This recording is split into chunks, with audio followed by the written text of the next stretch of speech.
इस कहानी की शुरुआत में हमें दिखाया जाता है कि हजारों साल बाद स्वर्ग और अर्थ मिलकर एक अराजक मोती को जन्म देते हैं, लेकिन वो मोती पैदा होते ही अच्छी और बुरी ताकतों को सौंपना शुरू कर देता है। यह देखकर महागुरु अपने दो शिष्यों को उसे पकड़ने के लिए भेजते हैं, जिनमें से एक शिष्य का नाम ताइजन होता है जो बहुत ही मोटा होता है। दूसरे शिष्य का नाम शेन होता है। वो दोनों उस मोती को पकड़ने के लिए उस पर अटैक करने लगते हैं, लेकिन वो मोती बहुत ही ताकतवर होता है, इसीलिए उन दोनों को बहुत मारता है। यह देखकर महागुरु वहाँ आते हैं और अपने जादुई मंत्र से उस मोती को कैद कर लेते हैं। फिर वो उसके दो हिस्से करते हैं, जिसमें नीला एक अच्छा मोती होता है और लाल एक बुरा मोती। इसीलिए महागुरु लाल मोती को एक श्राप देते हैं कि 3 साल बाद इस मोती पर बिजली गिरेगी, जिससे यह मोती नष्ट हो जाएगा। फिर वो उन दोनों मोतियों को संभाल कर रखने के लिए ताइजन को देते हैं और उसे कहते हैं कि जब महाराज ली जिंग का बेटा पैदा होगा तो तुम इस अच्छे मोती को उसके बेटे की आत्मा में मिला देना, और अगर तुम इसमें कामयाब रहे तो तुम भारत शासक बन जाओगे। ये सुनकर ताइजन बहुत खुश होता है, लेकिन शेन इससे काफी गुस्सा हो जाता है। इसीलिए अपना बदला लेने के लिए लिंग शेन के महल में पहुंच जाता है। वो एक षड्यंत्र रचकर स्प्लिट मोती को ताइजन के पास से चुरा लेता है और वो डेमन मोती को भी आजाद कर देता है, जिससे वो मोती लिंग शेन की पत्नी यिन की बॉडी में समा जाता है, जिससे महारानी एक शैतान बच्चे को जन्म देती है, जिसमें आग की बहुत ही खतरनाक पावर होती है, जो पैदा होते ही पूरे गाँव को तबाह करने लग जाता है। यह देखकर मास्टर ताइजन अपने पास से रिंग निकालते हैं और एक मंत्र बोलकर उसे नेजा को पहना देते हैं, जिससे नेजा की शक्तियाँ कम हो जाती है और उसे मारने लगते हैं। लेकिन तभी महारानी आकर नेजा को बचा लेती है और मास्टर ताइजन से कहती है कि मेरे बेटे को कुछ मत करो, क्योंकि एक माँ अपने बेटे को मरते हुए कैसे देख सकती थी। नेजा अपनी माँ को बाइट करता है, लेकिन यिन उसे प्यार से कहती है कि डरो मत, मैं तुम्हारी माँ हूँ और मैं तुम्हारा ख्याल रखूंगी, जिससे उस शैतान बच्चे का दिल भी पिघल जाता है। तभी वहाँ गाँव वाले महाराज से कहते हैं कि इस बाल दानव का जिंदा रहना हमारे लिए अच्छा साबित नहीं होगा,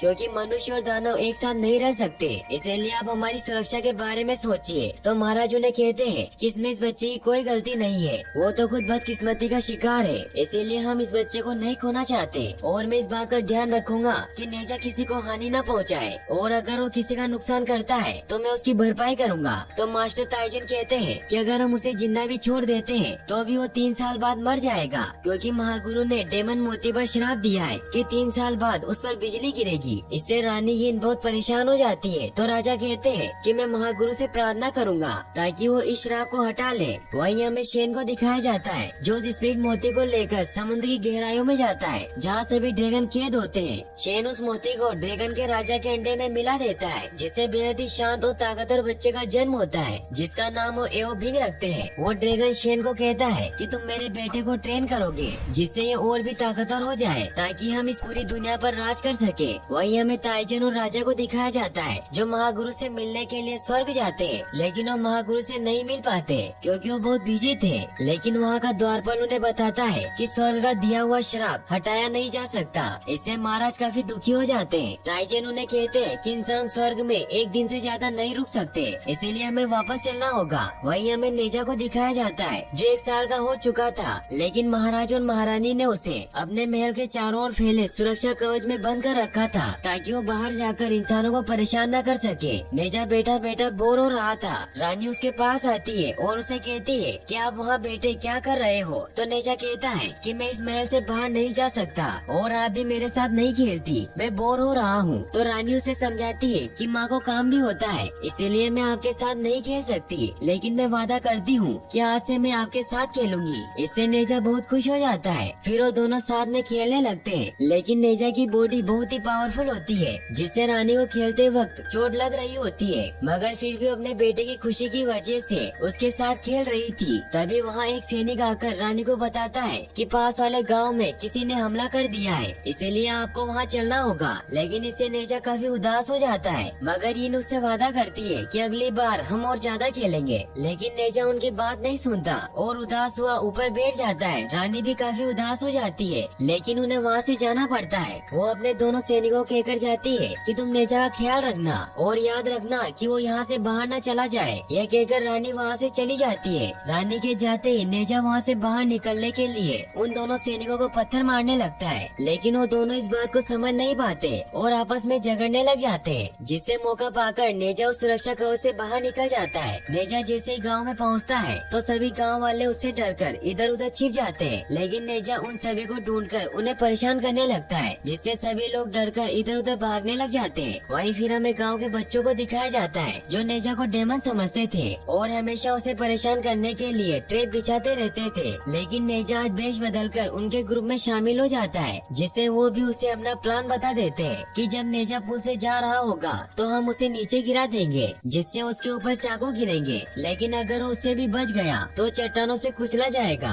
और तालाब में जाकर गिरेगा। लेकिन तभी उन बच्चों में से एक लड़का कहता है कि नेजा को यहाँ कौन लाएगा। तभी नेजा अपना मास्क उतार देता है, जिससे डरकर सभी बच्चे उस पुल की तरफ भागने लगते हैं, जिससे उनका प्लान उन्हीं पर उल्टा पड़ जाता है और वो सभी बहुत बुरी तरीके से जख्मी हो जाते हैं। नेजा खुश होकर वहाँ से जाने लगता है, लेकिन तभी वो बच्चे उसे कहते हैं कि तुम शैतान की औलाद हो। इससे नेजा को बहुत गुस्सा आ जाता है और वो एक बड़े से पत्थर से उन पर हमला करता है। लेकिन तभी मास्टर ताइजन आकर उन बच्चों को बचा लेते हैं, जिससे वो पत्थर एक पहाड़ से जाकर टकराता है और वो पहाड़ टूट जाता है। महाराज और महारानी भी वहाँ आ जाते हैं और वो नेजा से बहुत गुस्सा होते हैं और उसे वापस महल में बंद कर देते हैं। रात को महाराज, महारानी और ताइजन साथ में बैठे हुए होते हैं। महारानी बहुत परेशान होती है और वो कहती है कि नेजा इतना भी शैतान नहीं है, लेकिन उसके साथ वाले बच्चे उसे अपनाते नहीं है और मैं कब से नेजा को सुधारने की कोशिश कर रही हूँ, मगर मैं उसे पूरा समय नहीं दे पा रही हूँ और अब वो 2 साल का हो गया है, इसीलिए हमें ये जगह छोड़कर कहीं और बस जाना चाहिए। तो मास्टर ताइजन उन्हें कहते हैं कि मैं नेजा को ट्रेन करूँगा और उसे राक्षसों का संहारक बना दूंगा। महाराज उसकी बात से सहमत हो जाते हैं। फिर अगले दिन जब नेजा महल में खेल रहा होता है तब उसे बगीचे में एक मैप दिखाई देता है और वो जैसे उसे टच करता है तो उसके अंदर चला जाता है, जिससे वो मैप में बनी बहुत ही खूबसूरत जादुई दुनिया में पहुंचता है, जिसकी खूबसूरती देखकर नेजा भी हैरान रह जाता है। मास्टर ताइजन भी वही होते हैं और उसे एक जादुई ब्रश दिखाकर कहते हैं कि इसकी मदद से तुम सब कुछ बदल सकते हो। फिर वो उस ब्रश की मदद से जादुई ट्रैक बनाकर दुनिया की सैर करने लग जाते हैं, जिससे नेजा को काफी मजा आता है। फिर ताइजन उसे कहते हैं कि मैं तुम्हें जादू सिखाऊंगा, तो नेजा उसकी बातों पर विश्वास नहीं करता, क्योंकि उसे लगता था कि मास्टर को कुछ जादू नहीं आता, वो सिर्फ ब्रश की मदद से ही जादू कर सकते हैं। तो मास्टर उसे अपने जादू का नमूना दिखाते हैं, जिसमें वो इल्यूजन क्रिएट करते हैं, जिससे नेजा को ऐसा लगता है कि सब असली है, लेकिन असल में एक जलावा होता है। लेकिन नेजा इससे काफी खुश होता है और वो मास्टर को जादू सिखाने को कहता है। तो ताइजन उसे कहते हैं कि तुम्हें इसे सीखने के लिए बहुत मेहनत करनी होगी। फिर वो उसके कान में एक मंत्र बोलते हैं। नेजा उस मंत्र की मदद से इल्यूजन क्रिएट करने लगता है, लेकिन उससे नहीं होता। यह देखकर ताइजन बहुत खुश होता है और वो मन ही मन में कहता है कि मुझे इसे सीखने में 6 महीने लग गए, तो ये बच्चा क्या सीखेगा। वहीं फिर हमें दिखाया जाता है कि ताइजन वहीं सो रहे होते हैं। तभी रानी उनके पास आती है और उन्हें कहती है कि मुझे अपने बेटे से मिलना है। तो ताइजन उसे कहते हैं कि मैं उसे जादू सिखा रहा था और वो यहीं पर था, लेकिन नेजा वहाँ नहीं होता। तो रानी को तालाब में नेजा की बॉडी दिखाई देती है। ये देखकर वो काफी परेशान हो जाते हैं। ताइजन जल्दी से जाकर नेजा की बॉडी को बाहर निकाल कर लाते हैं। तभी उन्हें पता चलता है कि वो तो नेजा का इल्यूजन होता है, क्योंकि अब उसने उस जादू में महारत हासिल कर ली थी। ताइजन भी इससे काफी हैरान होते हैं, क्योंकि वो भी जानवरों को जादू से बदल नहीं सकते थे, इसीलिए वो नेजा को कहते हैं कि तुमने ये कैसे किया। लेकिन नेजा उन्हें नहीं सिखाता और उन्हें परेशान करने लगता है। तभी महाराज और महारानी भी वहाँ आ जाते हैं और वो ताइजन की मदद करते हैं। फिर ताइजन नेजा को कहते हैं कि तुम अपने घुटने झुकाओ, मैं तुम्हें सब सिखाऊंगा कि लोगों की दानों से रक्षा कैसे करे। तो नेजा कहता है कि मुझे कुछ नहीं सीखना और वो वहाँ पत्थर पर जाकर लेट जाता है। तो उसकी माँ उसे कहती है कि तुम मुझे बुद्धू नहीं बना सकते, क्योंकि तुम भी चाहते हो कि दुनिया तुम्हें अपनाए। जिससे नेजा को अपने बचपन की बात याद आती है, जब वो अपनी उम्र के बच्चों के साथ खेलना चाहता था, लेकिन लोगों ने उसे डेमन कहा और उसे बहुत मारा। इससे नेजा बहुत दुखी हो जाता है। तो उसकी माँ उसे कहती है कि तुम बुरे मत बनो, तुम्हारे माता पिता राक्षसों से लोगों की रक्षा करते हैं। तो नेजा कहता है कि फिर लोग मुझे क्यों मारना चाहते हैं, और वो तो मुझे डेमन समझते हैं। तो राजा उसे झूठ कह देते हैं कि तुम्हारा जन्म अच्छे मोती की जीवन ऊर्जा से हुआ है, जिस वजह से तुम इतने ताकतवर हो। फिर रानी उसे कहती है कि लोग बुरे नहीं है, लेकिन वो तुम्हें तब तक नहीं अपनाएंगे जब तक तुम बुराई का अंत करने में उनकी मदद न करो। फिर हमें दिखाया जाता है कि नेजा कुछ ही महीनों में बहुत ही शक्तिशाली हो जाता है और वो दुश्मनों को खत्म करने लगता है। लेकिन फिर हमें पता चलता है कि ताइजन मैजिक ब्रश की मदद से नेजा को ट्रेन कर रहे थे। फिर वो उसे ये सब फास्ट फॉरवर्ड करके बताते हैं कि तुमने शैतानों का अंत तो किया, लेकिन इसमें तुमने बहुत से मासूम लोगों की जान ले ली। तो नेजा कहता है कि असली नहीं है। तो राजा कहते हैं कि इससे पता चलता है कि तुम में असीम ताकत है, लेकिन तुम उसका सही इस्तेमाल नहीं करना चाहते। इसीलिए वो मास्टर को उससे जादुई बाला वापस लेने को कहते हैं। तो नेजा भी मास्टर की जेब में वो बाला रख देता है, लेकिन वो वहाँ से जादुई ब्रश निकाल लेता है और वो वहाँ से निकल जाता है। वहीं वहीं हमें दिखाया जाता है कि एक राक्षस समुद्र से निकलकर एक घर की तरफ आता है और वो वहाँ एक कुत्ते को खाने लगता है। लेकिन तभी नेजा वहाँ पहुँच जाता है और उस राक्षस को कहता है कि इस कुत्ते को छोड़ दो, लेकिन वो उसकी नहीं सुनता तो नेजा उसे बहुत मारता है। लेकिन फिर वो राक्षस पानी में चेंज होकर वहाँ से भागने लगता है। नेजा उसका पीछा करता है और आग से उस पर अटैक करता है, जिससे पूरे गाँव में तबाही मच जाती है। वहीं रास्ते में वो राक्षस एक छोटे लड़के को उठाकर अपने साथ पानी में लेकर जाने लगता है और वो नेजा को कहता है कि समुद्र में मुझे कोई नहीं पकड़ सकता। लेकिन तभी वहाँ बिंग आकर सारा पानी बर्फ बना देता है। बिंग वही होता है जिसे शेन ने स्पीड मोती से बनाया था। बिंग उस राक्षस को बहुत मारता है और उस लड़की को बचा लेता है। लेकिन ये बात नेजा को बर्दाश्त नहीं होती, क्योंकि वो खुद ही उस लड़की को बचाना चाहता था। इसीलिए वो उस लड़की को वापस उस राक्षस के हवाले कर देता है ताकि वो खुद ही उस लड़की को बचाए। और फिर वो बिंग को मारने लग जाता है, जिससे बिंग को भी पता चल जाता है कि वो कोई साधारण लड़का नहीं है। इसीलिए उन दोनों के बीच फाइट होने लग जाती है और नेजा बिंग का नकाब भी हटा देता है, जिससे उसे पता चल जाता है कि वो एक ड्रैगन है, क्योंकि उसके सर पर सींग होते हैं। फिर वापस से उन दोनों में फाइट होने लग जाती है। यह देखकर वो राक्षस भी अपने पत्थर बनाने वाले बुलबुला से उन पर हमला करता है। लेकिन नेजा को ये बात पता नहीं होती और वो एक बुलबुले को छू लेता है, जिससे उसका हाथ पत्थर का बन जाता है और वो राक्षस उस लड़की को कच्चा ही निकल जाता है। ये देखकर बिंग बहुत ही फास्ट उन बुलबुलों से बचता हुआ राक्षस के पेट पर वार करता है, जिससे वो बच्ची बाहर आ जाती है। लेकिन उसके जहर की वजह से उसकी पूरी बॉडी पत्थर की बन जाती है। फिर वो राक्षस उसके टुकड़े करने लगता है, लेकिन तभी नेजा उसे बचा लेता है। राक्षस उससे बचने के लिए हर तरफ अपने बुलबुले फैला देता है, लेकिन नेजा भी बहुत चालाक होता है और वो उन बुलबुलों से बचने के लिए बिंग की बॉडी को अपनी ढाल बनाता है और उस राक्षस को बहुत मारता है, जिससे वो राक्षस भी हार मान लेता है और वो उसे उसका एंटीडोट दे देता है, जिसे इस्तेमाल करके नेजा खुद को और बिंग को सही कर देता है। फिर वो राक्षस उनसे माफी मांगकर वहाँ से चला जाता है। बिंग नेजा को उसकी जान बचाने के लिए थैंक्स कहता है। फिर वो दोनों साथ में खेलने लग जाते हैं। खेलते खेलते उनको शाम हो जाती है। नेजा बहुत उदास हो जाता है, क्योंकि आज तक उसके साथ इतनी देर तक कोई नहीं खेला था। बिंग उसे एक शंख देकर कहता है कि आज से हम दोस्त हैं और जब भी तुम मेरे साथ खेलना चाहते हो तो किनारे पर आकर इसे बजाना, मैं जरूर आऊँगा। तभी वहाँ गाँव वाले आने लग जाते हैं। ये देखकर बिंग वहाँ से चला जाता है। नेजा सभी गाँव वालों को कहता है कि मैंने इस बच्ची की राक्षस से जान बचाई है, लेकिन कोई भी उसकी बातों पर विश्वास नहीं करता। और एक लड़का उसे कहता है कि तुम राक्षस हो, जिससे नेजा को बहुत गुस्सा आ जाता है और उस लड़के पर हमला कर देता है। ये देखकर सारे गांव वाले नेजा को मारने लग जाते हैं, लेकिन नेजा को कुछ नहीं होता और उन सभी लोगों को मारने लग जाता है। तभी ताइजिन वहाँ आकर नेजा को पकड़ लेते हैं। वहीं बिंग ड्रैगन महल जाता है, जहाँ वो अपने मास्टर शेन को कहता है कि मैंने आज का अभ्यास पूरा कर लिया और मैंने एक दोस्त भी बनाया है जिसका नाम नेजा है। ये सुनकर शेन बहुत गुस्सा हो जाता है और उसे कहता है कि वो तुम्हारा दोस्त नहीं है बल्कि दुश्मन है, क्योंकि वो डेमन मोती से पैदा हुआ है, इसीलिए तुम्हें उसे हराना होगा। तो बिंग शेन से कहता है कि क्या और कोई रास्ता नहीं है, क्योंकि नेजा ने उसकी जान बचाई थी, इसीलिए वो नेजा को नुकसान नहीं पहुंचाना चाहता था। तो बिंग के पिता ड्रैगन किंग उसे कहते हैं कि गॉड ने हमें कई सालों से यहाँ कैद किया हुआ है और तुम ही हमारी आखिरी उम्मीद हो जिससे हम यहाँ से आजाद हो सकते हैं, इसीलिए तुम अपनी दोस्ती को छोड़कर अपने प्लेन पर ध्यान दो। वहीं हमें नेजा को दिखाया जाता है जो अपने माता पिता से बहुत नाराज होता है, क्योंकि उसे लगता था कि उसे प्यार नहीं करते। तभी महाराज और महारानी उसके पास आते हैं। यिन उसे कहती है कि 10 दिन बाद तुम्हारा जन्मदिन है और सभी गांव वाले तुम्हें बधाई देने आएंगे। तो नेजा उसे कहता है कि वो मेरे पैदा होने से खुश नहीं है, तो वो मुझे बधाई देने क्या आएंगे। तो राजा उसे कहते हैं कि वो तुम्हें बधाई देने जरूर आएंगे, क्योंकि उन्हें पता चल गया है कि तुमने सच में उनकी जान बचाई है।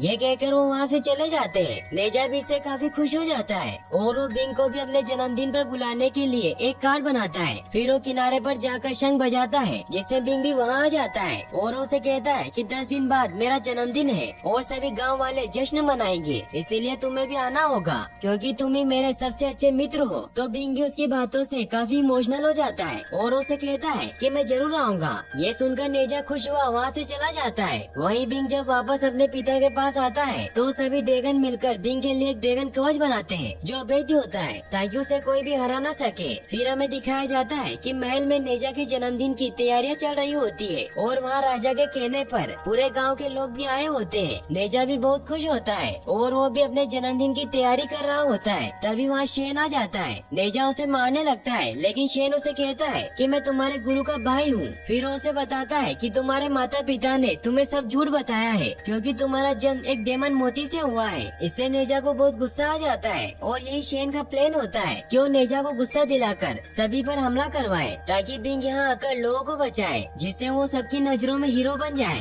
और उसे स्वर्ग में जगह मिल सके। और जब नेजा बाहर आता है तो ताइजन उसे उपहार में अपना अग्नि शस्त्र और पिक देते हैं, जो नेजा के छूते ही व्हील में चेंज हो जाता है, जिससे वो बहुत फास्ट ट्रेवल कर सकता था। फिर नेजा के पिता भी उसे एक ताबीज देते हैं। नेजा उन्हें कहता है कि मुझे सब पता चल गया है कि मेरा जन्म बुरे मोती से हुआ है और तुम सब ने मुझे गुमराह किया कि मेरा जन्म जीवन मोती से हुआ है ताकि मैं लोगों की रक्षा कर सकूं, और ये सब तुमने इसलिए किया ताकि 3 साल बाद मैं मर जाऊं और तुम सब मेरे क्रोध से बच सको। फिर नेजा एक मंत्र बोलता है जो उसे शेर ने सिखाया था, जिससे उसके गले में लगा कड़ा खुल जाता है और वो अपने पूरे रूप में आ जाता है। वो बहुत ही ताकतवर हो जाता है और वो सभी लोगों को मारने लगता है, लेकिन महाराज और ताइजन उसे रोकने लगते हैं। वो सभी को कहते हैं किसी को कड़ाई नेजा को शांत कर सकता है क्योंकि किसी ने इसकी बुरी ताकतों पर कब्जा कर लिया है। सभी वो कड़ा ढूंढने लग जाते हैं, लेकिन वो कड़ा शेन के पास होता है। बिंग भी वहीं होता है। शेन उसे कहता है कि जब नेजा अपने माता पिता को मारेगा तब तुम वहाँ पहुँचकर लोगों की रक्षा करना, जिससे लोग तुम्हें अच्छा मानने लगेंगे और सभी तुम्हारा सम्मान करेंगे। तो बिंग शेन को कहता है कि नेजा ने मेरी जान बचाई थी, इसीलिए अगर मैं उसे नहीं बचा सकता तो मुझे उसके माता पिता को बचाने दीजिए। तो शेन उसे वो कड़ा दे देता है, लेकिन उसे कहता है कि अगर इंसानों को तुम्हारा सच पता चल गया कि तुम एक ड्रैगन हो तो तुम्हें भी राक्षस मानेंगे। लेकिन बिंग उसकी बात सुने बगैर ही वहाँ से चला जाता है। वहीं नेजा अपने पिता को मारने लगता है, लेकिन तभी बिंग वहाँ नकाब पहनकर पहुँच जाता है और वो राजा को बचा लेता है। नेजा और बिंग में फाइट होने लग जाती है। बिंग नेजा को पकड़ लेता है और वो कैसे भी करके नेजा को कड़ा वापस पहना देते हैं, जिससे नेजा वापस छोटा हो जाता है। लेकिन वो अभी भी सभी से बहुत गुस्सा होता है, इसीलिए वो वहाँ से भाग जाता है। राजा बिंग को थैंक्स कहते हैं, लेकिन उन्हें उस पर शक होता है क्योंकि उन्होंने उसके सर पर जीवन मोती का निशान देख लिया था, इसीलिए उसका नकाब उतार देते हैं, जिससे सभी को पता चल जाता है कि वो भी एक ड्रैगन राक्षस है। ताइजन बिंग को कहता है कि महागुरु तुम्हें सजा देंगे क्योंकि तुम्हारे पिता ने जीवन मोती चुराया है।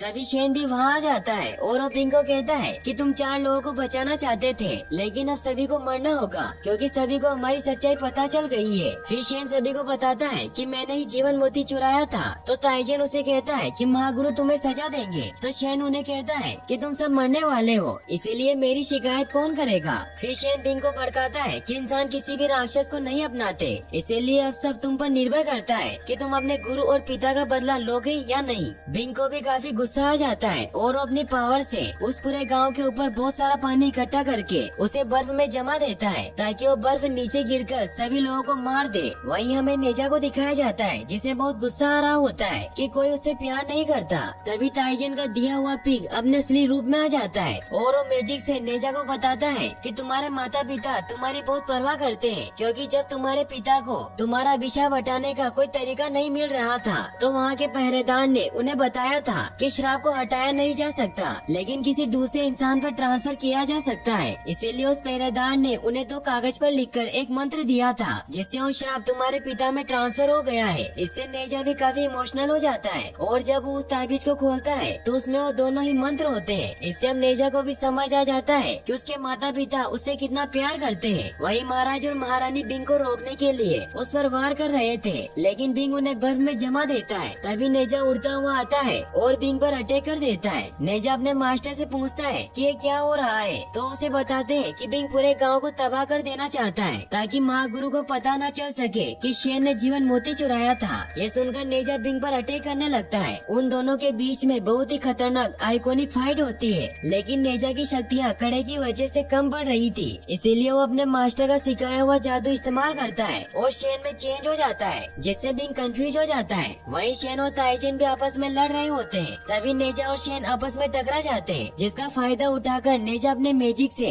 अपना हथियार भी चेंज कर लेता है, जिससे बिंग शेन को ही नेजा समझकर उसे मारने लगता है। नेजा भी शेन को मारता है, लेकिन तभी ताइजन अपने मैप से उन पर हमला करते हैं, जिससे वो सभी उस मैप के अंदर चले जाते हैं। ताइजन और नेजा वहाँ से ब्रश की मदद से निकलने लगते हैं, क्योंकि ब्रश के बिना इस मैप से बाहर नहीं निकला जा सकता था। इसीलिए उन सब में ब्रश के लिए लड़ाई होने लग जाती है, जिससे वो सभी साथ में ही उस मैप से बाहर निकल जाते हैं। नेजा और शेन आपस में लड़ने लगते हैं। तभी बिंग नेजा के माता पिता को मारने लगता है। ये देखकर नेजा खुद को आगे कर लेता है और उन्हें बचा लेता है, जिससे नेजा बेहोश हो जाता है। ये देखकर बिंग ऊपर जाकर बर्फ पर हमला करता है ताकि सारी बर्फ नीचे गिर जाए। बर्फ नीचे गिरने लग जाती है। ये देखकर नेजा वापस से वो मंत्र बोलता है, जिससे उसके गले में लगा कड़ा खुल जाता है। उसकी पावर बहुत बढ़ जाती है और वो ऊपर जाकर उस बर्फ को नीचे गिरने से रोकने लग जाता है। बिंग नेजा को कहता है कि तुम इन्हें क्यों बचा रहे हो, तुम्हारा जन्म तो दानव के रूप में हुआ है। तो नेजा कहता है कि कोई देवता या दानव नहीं होता, मैं अपनी नियति खुद लिखूंगा।